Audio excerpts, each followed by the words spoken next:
what are the top 6 tools you need to understand to start your career as a data scientist? What are the smallest number of skills and the depth needed so that you can get the best results out of it? These are the 8 libraries which should give you a very well-rounded knowledge, and you can start interviewing for the data science jobs.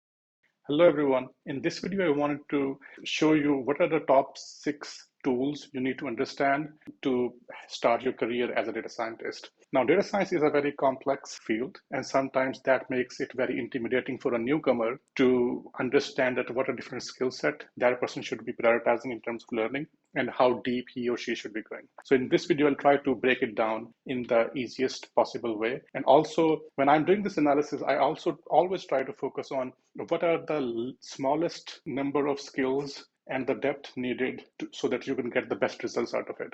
Everything I'm going to explain here, for example, Python, SQL, whatever, you can spend your entire lifespan learning that. That's why I try to restrict the focus on what is the minimum needed learning so that you could just do that and then go to the next stage and have a well-rounded experience which is needed as a starting data scientist. So the first thing in the skills, so these are skills or tools.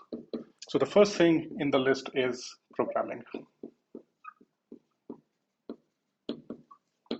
So this is one of the most needed things you'd be doing on a daily basis. In terms of programming language of choice, I always recommend Python.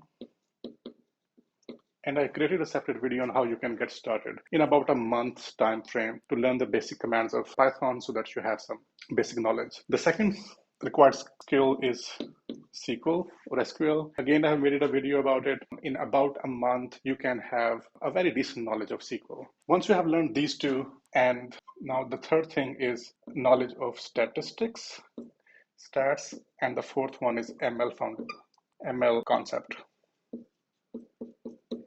These two, let me highlight them in the red, are what you can spend a lot of time in. I mean, people do PhDs and spend their entire career in focusing in a very small concept in statistics. So it is very critical that you restrict the scope of learning these two concepts and don't overindulge into them, especially in the beginning of your career.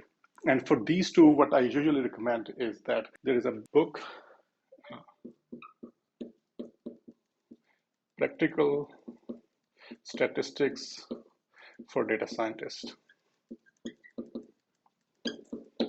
When you're just getting started with learning data science, I would say just restrict the scope of your learning to whatever this book is covering and nothing more, so that you can go through it and mark it as complete and keep moving forward along the list instead of just getting stuck here. Once you have gone through these 4 things, and this book covers on both statistics and ML concepts, and it requires no basic prior knowledge, so you can get started on this pretty easily. And it also have within Python programming exercises, so that whatever concept the author is explaining there, you can develop it using Python. The next thing on the list, so these are 9 essential libraries.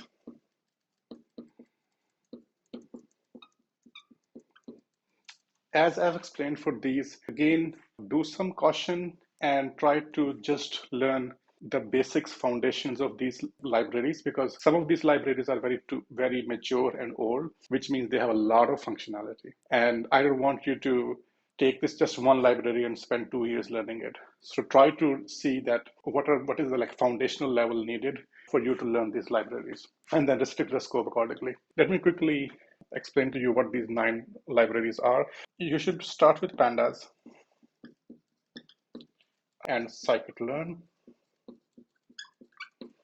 NumPy, I would say do it once you have some basic proficiency in pandas. For plotting, matplotlib is sufficient.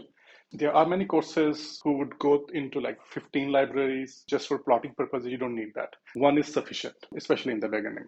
So matplotlib, I think it is sufficient. Then, so you have pandas, scikit-learn, numpy, matplotlib, basic understanding of Git. It just has a couple of commands, but since it's very needed, so you should know this. And then one library which covers deep learning, TensorFlow is, or I'll say Keras with TensorFlow backend.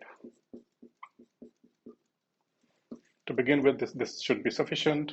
Once you have these, there are some libraries which are related to text analytics. There are just two which I would encourage you to learn. So one is Spacey, and the other one is, especially around Gen AI, LangChain.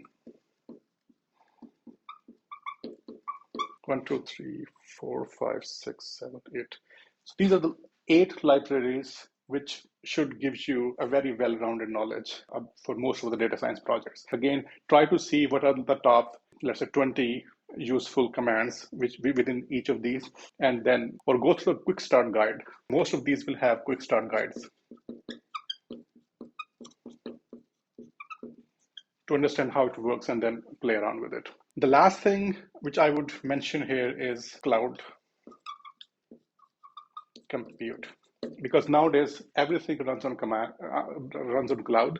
So having some basic understanding of how to run your code in different cloud instances, be it GCP, AWS, Azure, just pick one and try to see that how you can run code in it and what are different ecosystems. Again, try to be cautious about not going very deep into it. Just have some basic knowledge. So if you go through this approach, these 6 skills and tool set, and try to restrict your scope on learning just the 20% of the things which are used 80% of the time. With this kind of curriculum, I think within 3 to 4 months, you can be in a state that you can say that you have basic knowledge of machine learning and data science, and you can start interviewing for the data science jobs. I hope you find this video useful. Let me know if you have any questions. Thank you so much.